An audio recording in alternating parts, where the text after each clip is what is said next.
Do the streaming gods say I can begin? Almost? Yeah? Okay, good. Okay.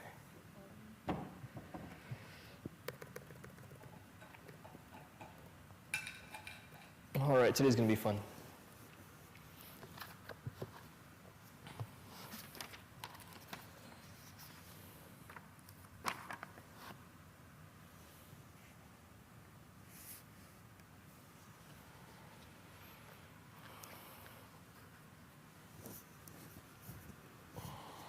Okay. Gurur Brahma, Gurur Vishnu, Gurur Devo Maheshwarah, Gurureva Param Brahma, Tasmai Shri Gurave Namaha, Tasmai Shri Gurave Namaha.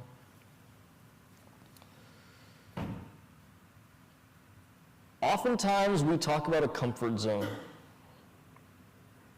Comfort zone meaning it is that realm where my actions are what I want to be doing. They fulfill my desires. The results of these actions are also conducive, and with the intention I go with, I get those results. I'm in my comfort zone. Now there's websites like BuzzFeed that I go to every now and then. I need to keep up with the kids. I made fun of the teachers before for years saying that there's a generation gap, this and that. I turned 30 a few months ago. I'm feeling that now too. Used to be that whatever the kids were into, I was into also. Now it's either they've changed or I've gotten old and changed. I can't accept that yet. So they're the ones that are changing. It's just a generation gap is there. So I go to these websites to read up on what they're reading to understand them better. BuzzFeed had an article recently about getting out of your comfort zone. It had 25 things listed to get out of the comfort zone. Move to a city where you don't know anyone was one of them. I mean, I don't know about career prospects when you do that, but that was given. Go to a movie by yourself. Only psychos go to movies by themselves. I mean, you have to go with someone. It's weird if you don't go with someone. Then it was try a cuisine you've never had before. That can lead to some interesting side effects as well. You got to be careful with that. Other things were listed. Now, going through all of them, the thought was, am I truly ever out of my comfort zone? As long as I am encased in this notion that I am this body, I am this mind, I am this intellect, I can change anything in the world of objects and emotions and thoughts, I'm still in that comfort of I am in the BMI. And here the entire purpose of Srimad Bhagavad Gita is breaking that notion, getting out of that bondage where I'm this BMI. This is the most uncomfortable position to be in, is where we are in Bhagavad Gita right now, trying to break those shackles. Because one of Puja Gurudev's names, we chanted a few of his names as the children celebrated their birthdays. One of the names is Gunatitaya. Om Gunatitaya Namaha. Guna Atita. Atita, beyond the three gunas. That which is the product of Maya, Sattva, Rajas, Tamas, that has shades in every part of my personality, from the individual level to the community level, shades in how I give in charity. Those shades exist in what my level of Shraddha is. Those shades exist in what is my ahara, what do I consume. All of this is analyzed. Breaking that, going beyond those gunas means I am not under their sway anymore. That's one lakshana, a marker of a jivan mukta, a realized master. Now, to fully understand the scope of Bhagavad Gita, if I have to overhaul this entire body, mind, intellect, the scope that it has to attack it has to be very high. In a mere 700 shlokas, Bhagavad Gita addresses how to go beyond those gunas then. We only have to see the relevance in all its glory. So even for our chicks, Yuvakendra members, 18 to 30, college students and young professionals, this year, my topic I'm going through with them in our Saturday sessions is workshops from Srimad Bhagavad Gita. So we started with one workshop yesterday, where I wanted them themselves to come to the conclusion that Bhagavad Gita has answers for them for every stage in life. Now, if I just say it, Bhagavad Gita helps you throughout your life, they're not going to believe it. They have to come to it themselves. Just like your kids don't believe you, they have to come to it themselves. You have to touch the stove and get burned. That anubhuti does wonders more than anyone saying anything to you, right? So same thing with the chicks. So what's the exercise we went through? I put a timeline of age, increments of 5. Age 5, 10, 15, 20, 25, 30, all the way to 30. And I said, write down various milestones in life. So everything from learning how to eat and walk and talk in those early stages, to learning how to socially interact with others and peers and adults, then going on to teenage years, things like study skills, things like developing relationships, things like understanding what my views are, whether politically, whether value-based, all of this is formed. Later on, that first job, then on to college, then on to working as a professional, then on the personal side, marriage, maybe having kids as you near 30, that becomes a reality. They listed all of these milestones. Then I said, what are expectations that are expected of you, either internally or externally? By the age of 10, in our assemblies, we expected the kids to sit still. For a 5-year-old to move around and everything, that's permissible, that's fine, they're little kids, nothing wrong with that. As they grow older, if a 15-year-old is talking and jumping around, then there's a problem, not when a 5-year-old does it. So expectation is self-control and restraint at a certain point. Socially, what is socially acceptable behavior? As you grow older, the number of mistakes narrows. That's the sad part of life. So social restrictions as well.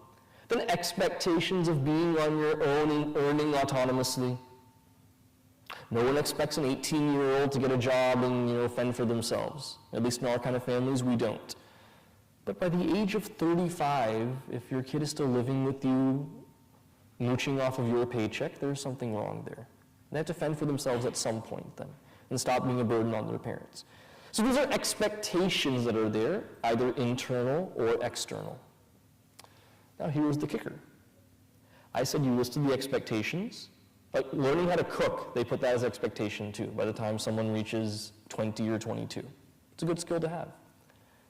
Now with these milestones you listed, with these expectations you listed, circle those that have to do with a spiritual connection at all.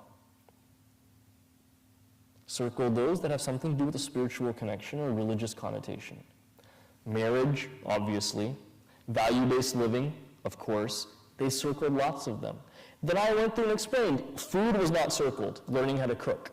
I said, do you understand? And they eventually circled it, saying that, oh, we make prasada when we go to the temple, so therefore we circled that one. I said, yeah, that's a good point, but let's look deeper here. Near the end of Bhagavad Gita, ahara is explained. Ahara is what I consume through my 5 senses. Food, namely, is taken up very seriously in Bhagavad Gita in the 17th chapter. That there are 3 levels, sattva, rajas, tamas, when it comes to food that I consume as well. Tamasic food is what? That which inebriates, so alcohol, which is rotten juice pretty much. Then you have non-vegetarian food, things like that, that's tamasic food. That which is not easily digested, that which is not meant to be eaten by humans even. Rajasic food is that which is highly visceral and extreme. Very salty food, very spicy food, that's Rajasic food. The South Indian diet, I guess, is Rajasic food. Then you get to Sattvic food. That food which does not cause disturbance in the mind. That food which is consumed 3 hours or less after preparation, not kept in the fridge for weeks on end, that is Sattvic food. Now, why is food given so much importance in Bhagavad Gita? If this subtle matter of the mind and intellect is being nourished by this physical body, the food that I eat directly affects the personality, directly affects my texture of sadhana, affects my trajectory on this path as a sadhaka. Therefore, food is very important. So like that, nearly the entire board was circled, saying all of these factors have something to do with religion, and going through each of them, we saw how they connect to Srimad Bhagavad Gita. So for those that say the Hindu scriptures are an abstract philosophy, have no real practicality to them, they don't know what the heck they're talking about. There is nothing more practical than our Hindu Shastra. The Bhagavad Gita is a distillation of the entire Vedic compendium. In a mere 700 shlokas, we come to this truth, this understanding of what reality is, through these avenues. Now, where we left off last time, Arjuna has a very incisive question now. His confusion still persists and has not gone. He says, Bhagavan, the entire time in our conversation, you have been talking about the glory of knowledge. How jnana is the only thing that gives me moksha, yet you're here telling me, tatkim karmani ghore mam, go and fight in this war, performing this terrible ghora action. How can you justify that? So please be very clear with me and tell me. First you talk about the greatness of knowledge and pursuing that, then you talk about greatness of karma and doing my duty. Tell me which one I should follow then. It's like if you want to drive to Houston and you get directions from one person. The same person gives you directions and they say, yeah, take I-45 north or take I-45 south. Both are great routes. Yeah, but I want to get to Houston, man. How do I do that? Whichever one, you'll find your way eventually. That would frustrate you. Arjuna is saying, which path do I take here? Bhagavan's answer frustrates him even more. He says it's not that there are two paths. There's only one path to follow, but it has two parts to it, is what he says. Sequentially done. First karma, then jnana. Why is he saying that?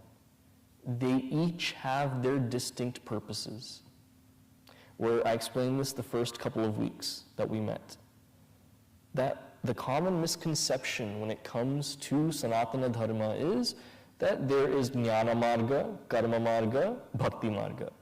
Whichever one speaks to you and is more conducive for you, follow that, you'll get to moksha. But how is that the case logically if each of these serves a different function? Let's differentiate karma and jnana here. Karma has four effects that come from it. Apyam, prapyam, vikaryam, samskaryam. Apyam, creating something. Something that is not originally there. I use padarthas, I use my ideas, I infuse life into something, making something appear, creating something. Prapyam, procuring something that I don't have. I cannot make money by creating a product through apyam, therefore I become a financial advisor, take other people's money, that's how I make my living then. Prapyam, procuring something that I don't already have. Vikaryam, changing something. A karma that I perform can change or alter the makeup of something. Finally, samskaryam, purifying something. So karma does these four things. Knowledge in achieving moksha, that state of moksha, which guarantees me of no birth and death anymore, that's not a result of karma. It's not that I'm purifying this mind to the point where it becomes infinite, becomes infallible. That's not what's promised here. With this purified intellect, purification meaning that intellect without likes and dislikes, without any traces of vasanas left, that purified mind when it embarks on jnana to understand this knowledge, then I attain that state of moksha where I'm no longer bound by birth and death because there are no more vasanas to give me one more birth. And once that knowledge sets in a purified mind, then I'm a mukta, then I'm liberated. So karma and jnana have two very separate purposes here. The purpose of jnana is simply to illumine this knowledge on a purified mind, bringing it out of its delusion. It's like you have a dirty room, right? Socks in one corner, shirts and clothes everywhere, dirty and clean clothes all in the same pile, and then the sheets are messed up and everything. The reason why even in that room you can still sleep peacefully at night is because you turn the light off and you can't see anything. Now, turning that light on illumines what's in the room. Does it clean anything, though? Just as the room appears, it'll illumine that. Same thing with knowledge. Knowledge will come to that mind. It'll illumine the mind as it is. I can go on listening to satsangs and doing great karmas and all of this. I can keep listening to this knowledge again and again and again, but if my mind is not purified, the impact will not be there. But once that mind is purified, no longer likes and dislikes taking over, then it's receptive to that knowledge, then that mukti is gained. So it's a two-pronged process then. But then Arjuna's feeling and our feeling as well is, I feel so out of place in this situation where I have to tackle this mind and really purify it. Some people say, why not just go straight to jnana then? Why even worry about karma?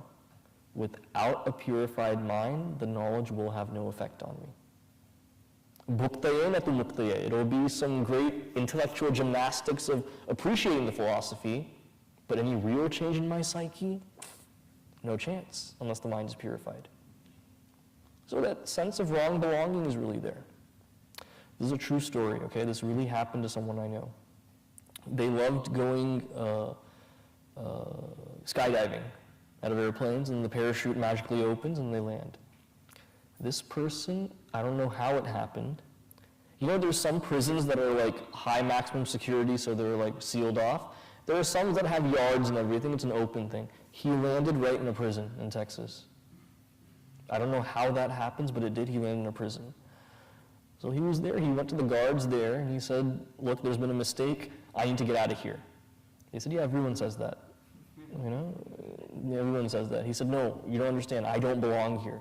They said, yeah, everyone says that also, that they don't belong here. So this really happened. So he had to go through the system there, go to the guards, and it's all scary people there, man. All the people tatted up, ready to beat him up. It's a new, fresh meat person that's there. So he finally went to the guards, worked it out with them, and got released, but he landed right in a prison. We often feel we land in a prison like that too.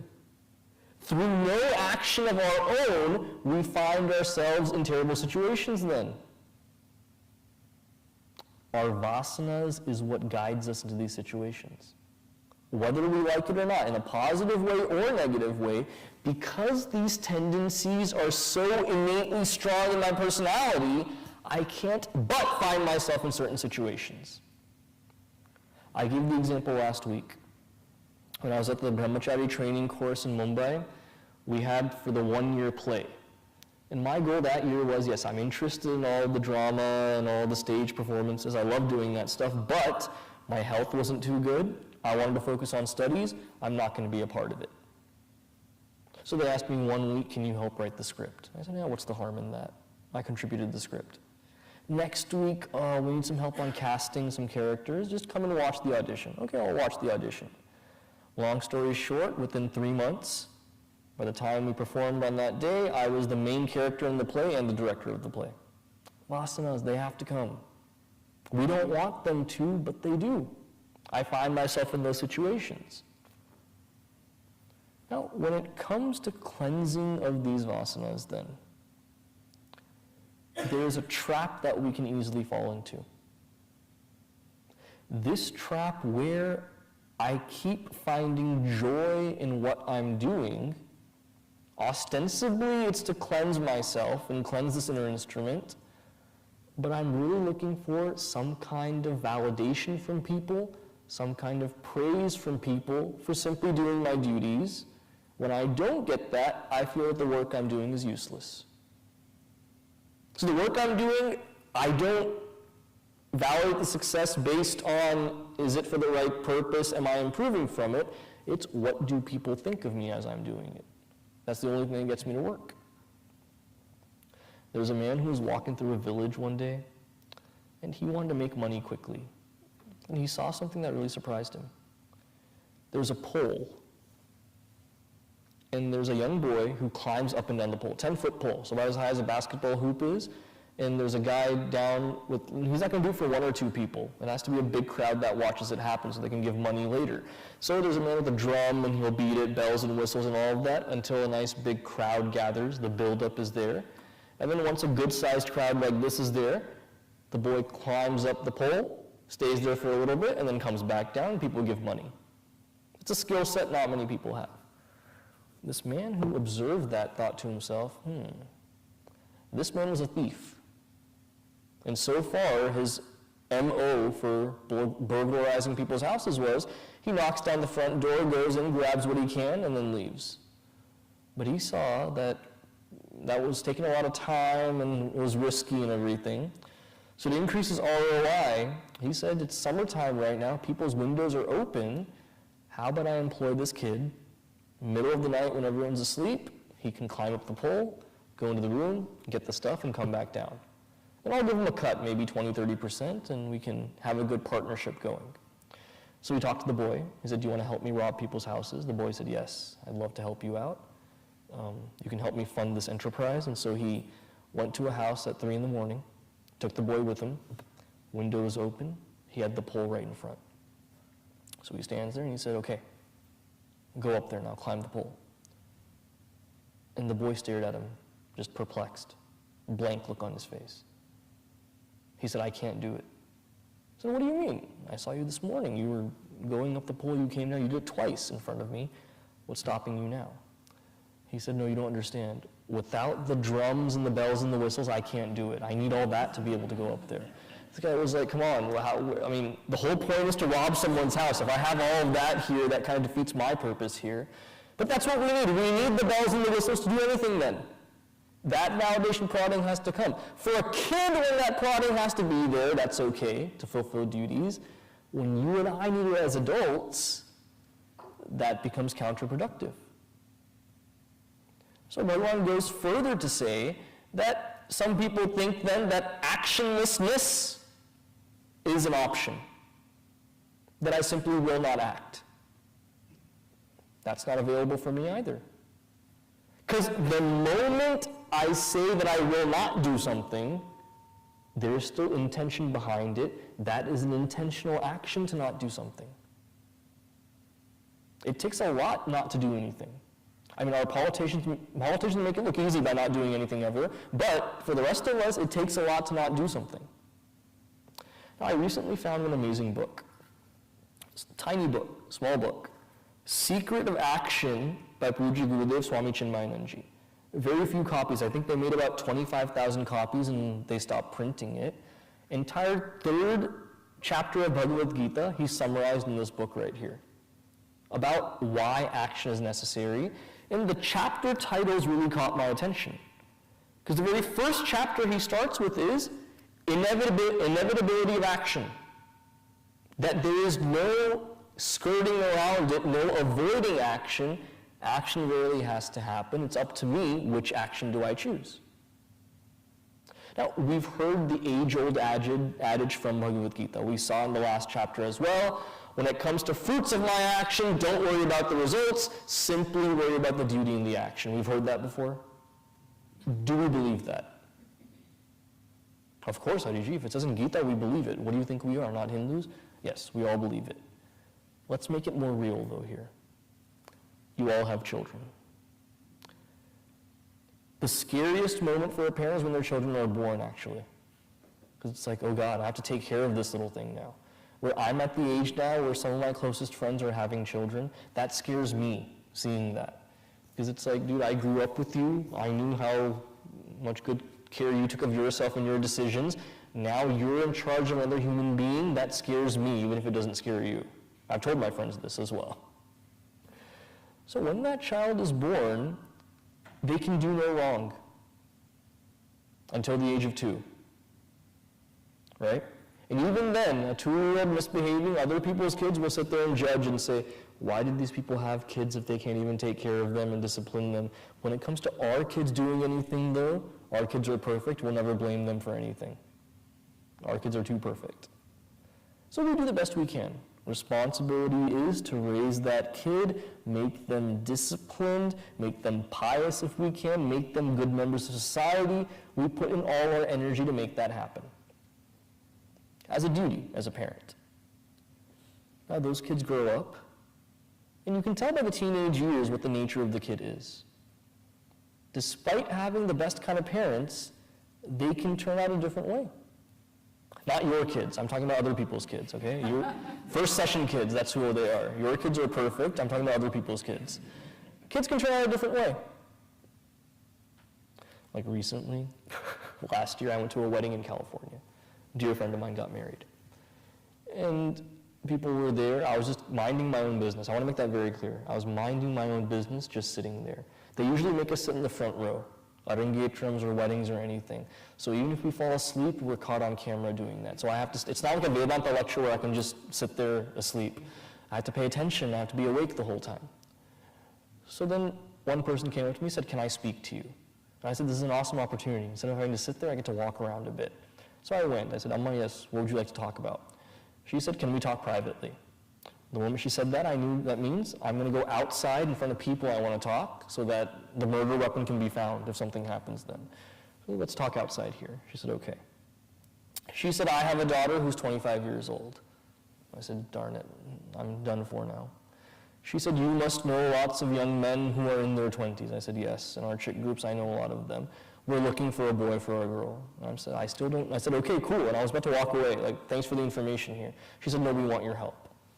I said, "Okay." She said, "We want someone like you," is what she said. I said, "Brahmachari? What are you trying to, what do you mean we want someone like you?" "No, someone born and raised in this country, but still in touch with their culture." I said, "Okay, say it like that then. Don't say we want someone like you. Don't scare me like that."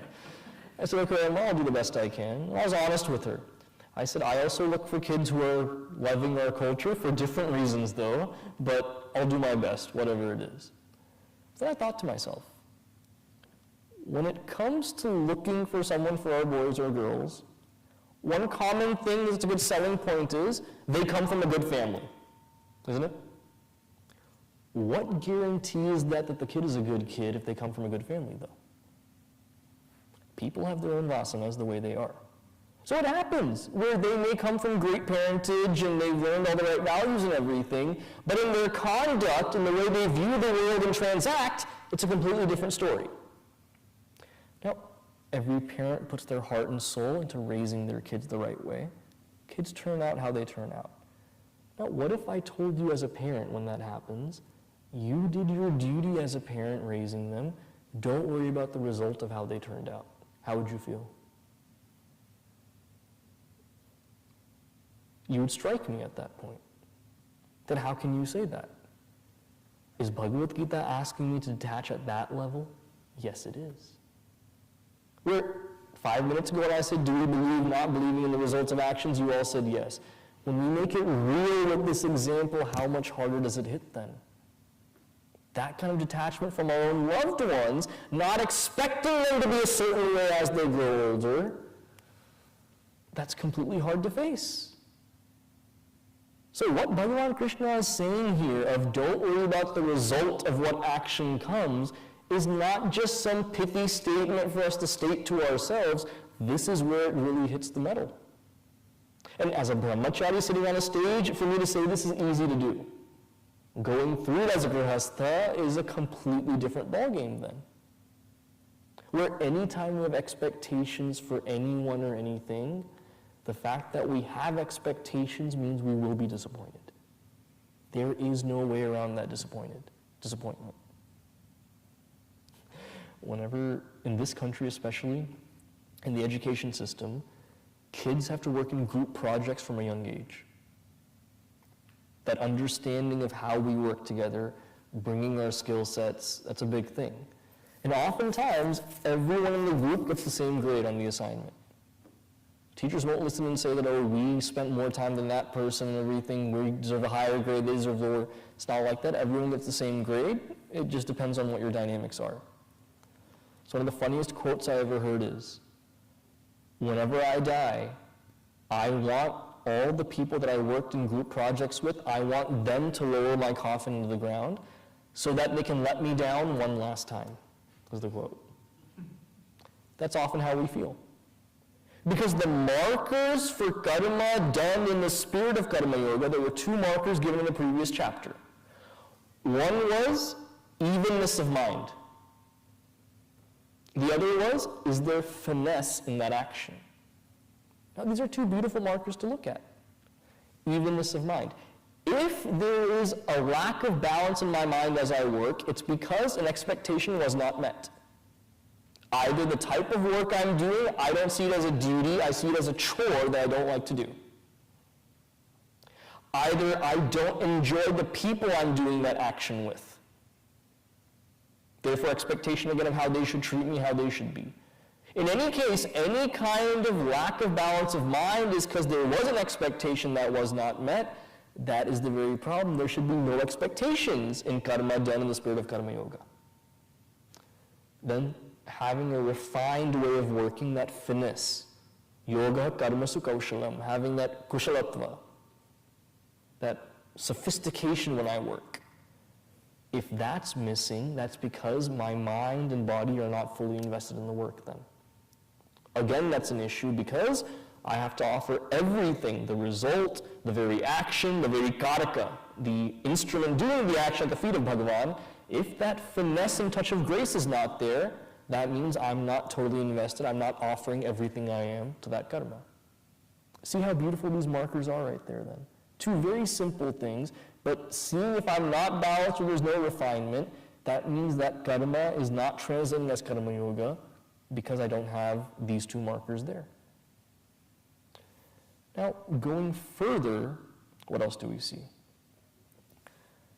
Bhagavan brings the word kripanaha here, a miser. He also brings up another term, mithyachara. Mithya means unreal. And whether it's brahmachari, karmachari, that chari suffix that's there, that's someone who revels in. Brahmachari, the one who is reveling in the Brahman, that supreme reality. Karmachari, one who revels in action, karma. Mithyachara, mithya means that which is unreal and fake. So he who revels in that which is unreal, what are they called? Mithyachara translates as hypocrite in Bhagavad Gita. Why? Bhagavan Krishna says that person who has restrained his sense organs, meaning the one who says, I am not going to give in to useless action, I will not give in to selfish action, that person who restrains the sense organs and still dwells on the world of objects, that person is a mithyachara, that's a hypocrite. Because on the outside, I can seem like I am this perfect sadhaka and bhakta who's not going after everything. On the inside, I can be itching like crazy to do everything. That is the hypocrisy that we find right there. Now, who can tell if I'm a hypocrite or not? Only myself. Now, how easy is it to fool myself, though, into thinking I'm great? Pujya Guruji Swami Tejomayanaji says, the worst sin someone can ever commit is making their vices look like virtues. Making their vices look like virtues. When do we do this? Job interviews. What's the worst question to get in a job interview? What is your weakness? And it's always a BS reason we give for what is our weakness. The best ones I've heard are, I am very impatient, I'm a perfectionist. So forget home life, I don't care about those people. I'll sit in the office 24/7 just to make sure the work gets done. It's a huge weakness I have. Or another is I care too much. So my coworkers are not just my friends, they are my soulmates. I'll do anything to make them happy. I'll do anything to make sure that they succeed. It's my weakness. I'm too much of a team player. What's another one of my weaknesses? I hate getting credit. I get embarrassed easily. So I hate credit in any situation. I just want to work for the company. That's all that matters to me. These are all reasons we give. Turning vices into virtues. We have to do that in the corporate world. When I do that in my own psyche, though, it leads to some terrible things. Like, is anger a tool that I need to use sometimes to get a desired effect? Yes. Whether it's my kids who don't listen to me, or the phone company who won't change the bill until I threaten their lives, I need to use anger at certain points to get what I need. But when I make that look like a strength, saying that when I get angry, you should see how people wet themselves, you can't do that. That's where it turns into a negative thing. Making that vice look like a virtue, then, is a pattern I fall into, the gravest sin. Now, action action superior to inaction, we've seen. We're all bound by this action, no way around it, we've also seen. Bhagavan Krishna adds one more beautiful point here. He says, those who attain this kind of perfection and evenness of mind through karma yoga, do they still work afterwards? Because we saw karma yoga, and any karma done in that spirit of karma yoga is for what purpose? Purifying this inner instrument. Once that's achieved, is there any reason to work? No reason to work at that point. Yet, the example given in Bhagavad Gita is Janak Maharaj, who still ran his kingdom. You have this example of Puja Gurudev, 20% of his heart working, still travels the world teaching this knowledge to the people. For what purpose? Bhagavan Krishna says it's loka sangraha, simply for the upliftment and benefit of the people. This is true compassion. Because look at any time I help someone, is it truly to help them, or am I doing it to make myself feel good? Think about it. Say you drive from here. The Cowboys game is an afternoon game today, right? Not an evening game. So we have to boogie on out of here, have lunch, and then get ready to watch the game. That's a nitya karma we have to do every Sunday. Now you're pulling out of Chitrakoot, heading home. As you try to go on the highway, you see a car stalled on the side road there. Probably a busted tire or something. You take a closer look, it's a mission member. Someone you sat in this very hall with. What's the right thing to do? Stop and go and back and help them? But then different reasons come to mind. Why do I want to rob someone else of doing seva by stopping? Other people should get the opportunity to help other people also. How can you be so selfish and say I have to stop like that? Other people should get a chance also. And there's the whole thing of, my kid didn't eat breakfast today. Lunch was also only half-hearted. I have to get him to go eat. I cannot let him suffer just because someone's car broke down. So telling myself that I go one more mile, then it starts to eat away at me then. That, oh man, who's going to help that person? Worse, they probably saw my face as I slowed down. They know who I am. They knew that I slowed down and then recognized them and still drove away. That thought comes in also. So reluctantly, I turn back around, I go back, and I help that person. To make myself feel better, wasn't it? If it was to really help that person without a second's notice and no second thought, I would go swerving 3 lanes to go help that person. At the end of the day, even that help is for my own benefit to make myself feel better. For someone who is realized then, has no self-centered motive, loka sangraha, simply compassion for the people, that's why they act. That's what we see in our Puja Gurudev. Now the next shloka is equally beautiful. Yadyadacharati shreshtaha tat eva itaraha janaha. The achara, the conduct followed by a great person, inspires others to follow the same thing. No matter how great Shastra is and all the recommendations it makes, simply reading through Gita or reading through a Shastra, I'm not going to follow what it says. When someone who actually embodies that knowledge and I see how they conduct themselves, inspired by them, I will follow that action then. It's human nature. We tell our kids to sit straight, be quiet, they don't do it. If you're in an assembly-like setting, you tell them a few times, then you do what? You point at the other kids, why can't you be like them?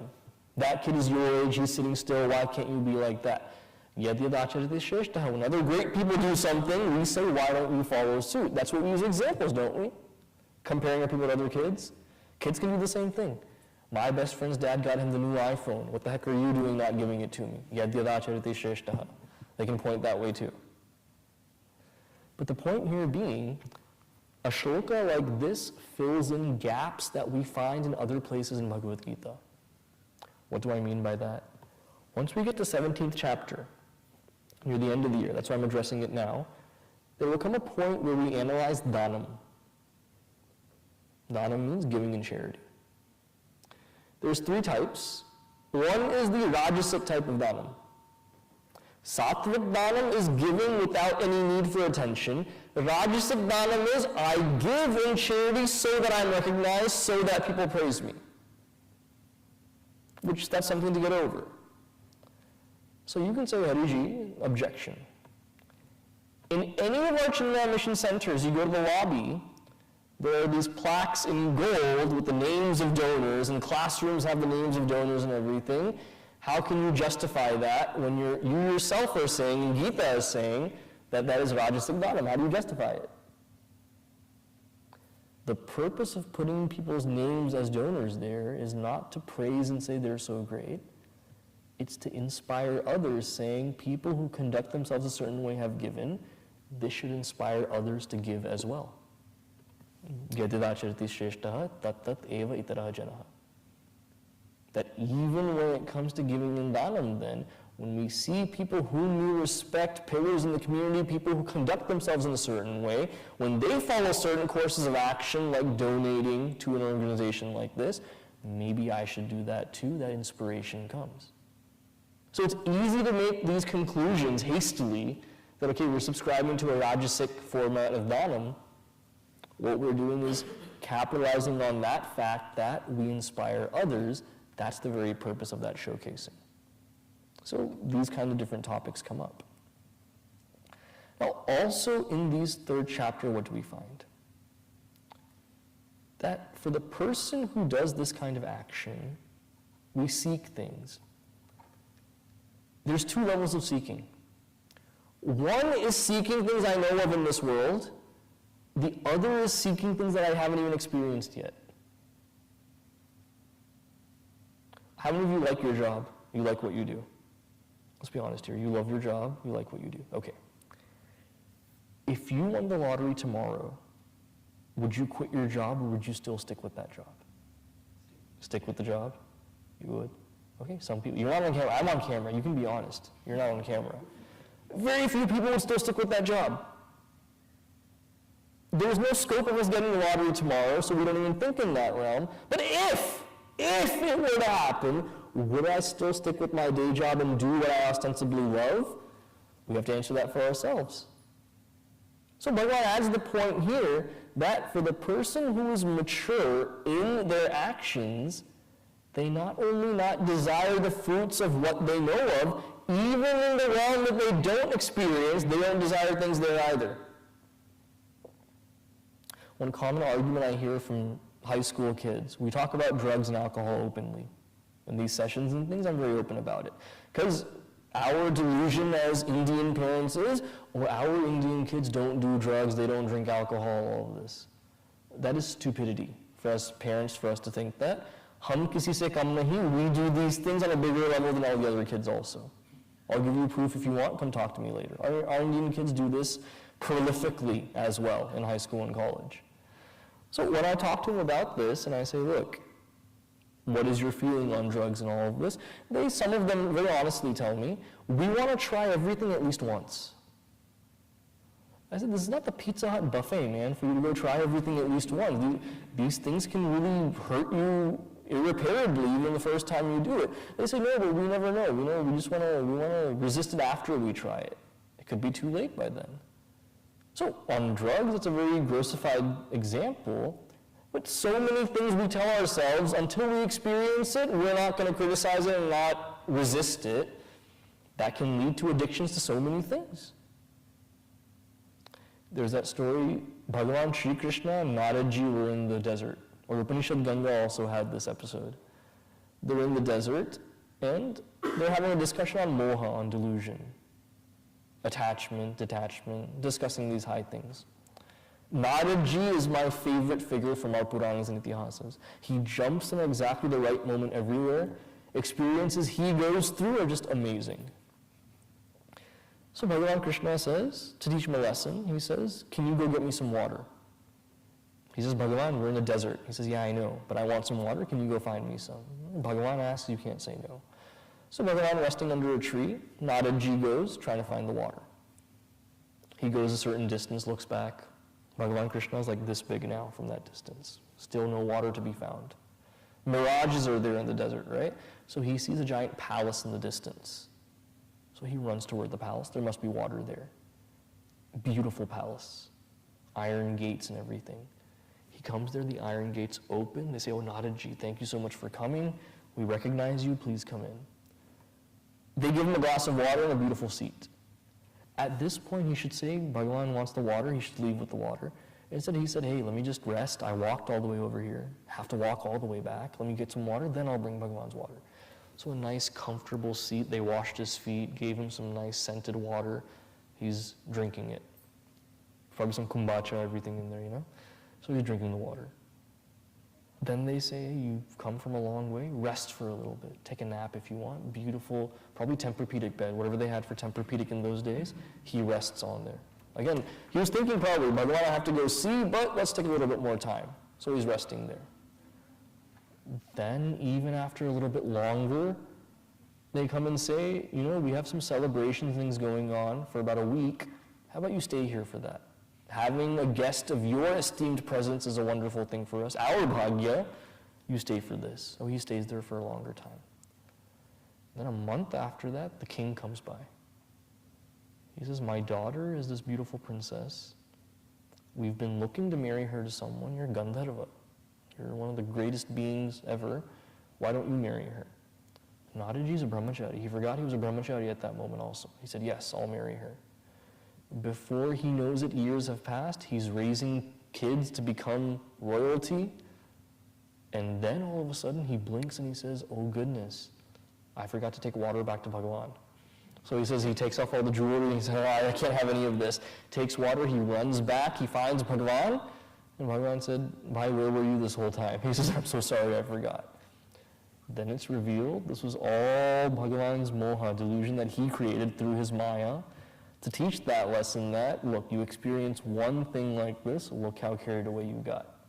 So if Nadaji can even get carried away, what to talk of you and me then?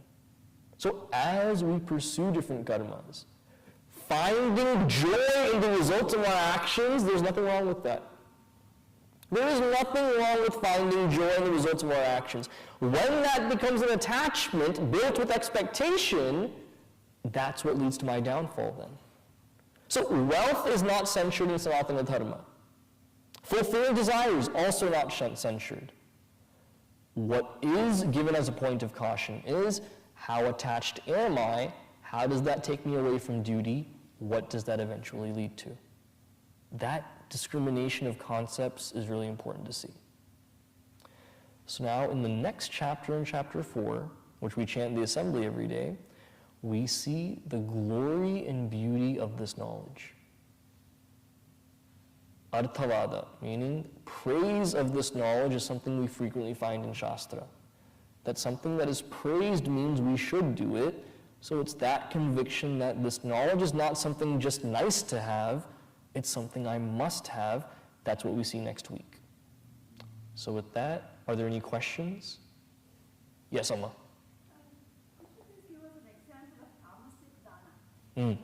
Tamasic dana is when dana is given to those who do not deserve it. Apatra dana, for those that don't deserve it. Either they have the means already, we're giving it, or they're using it for bad purposes. Like often when giving to people who are homeless and things, what people find is, as they give this money, they use that money to buy drugs and alcohol.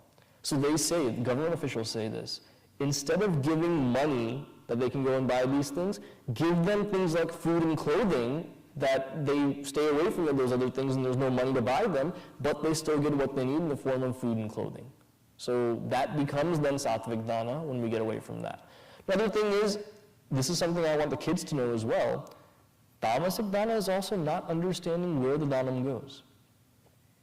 Organizations like Red Cross, Salvation Army, St. Jude's, 3 that I've named, Red Cross, Salvation Army, St. Jude's. Habitat for Humanity as well.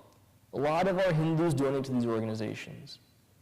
A portion of the money that goes to the organizations is used in India to convert people to Christianity. Little known fact, but follow the money, you see that it's true. So how can a Hindu in good conscience give money to these organizations then? Yes, at Christmas time they'll stand with the bells and say they're helping children and they'll have pictures and everything. Yeah, I'm sure that money goes, some of it there as well, a portion of it goes here, it's unconscionable then for a Hindu to give money to those causes. That would be tamasic dana. Knowing that and still giving would be tamasic dana. That's an example right there. Any other questions? How does the karma lead to the purification of mind? When I do karmas based on my likes and dislikes, I like something, I act on it more. I dislike something, I'm averse to it. That builds stronger vasanas in me. Those impressions that I have on my personality become stronger and stronger. To exhaust that vasana, I have to keep taking another birth again and again until those vasanas are exhausted. The moment I work with that attitude of karma yoga, not for selfish motives, but just to kill that vasana and quell it, at a certain point, scrubbing away those likes and dislikes, my mind becomes a clean slate. No longer prompted by selfish action, the vasana gets cut there, no new vasanas arise from karma yoga, because it's not selfish action, duty that is being done based on varna, ashrama, where I am in life, it's purified in that way then. Purified mind and intellect does not mean a high IQ intellect. Impurity is likes and dislikes, raga dvesha. When that's scrubbed away, that's what's called a purified intellect then. Yeah. So with that, we'll end for today. Thank you so much for your time, and I'll see you in a couple weeks then. Om Shanti Shanti Shanti Hari Om Shri Guru Pyo Namah Hari Om.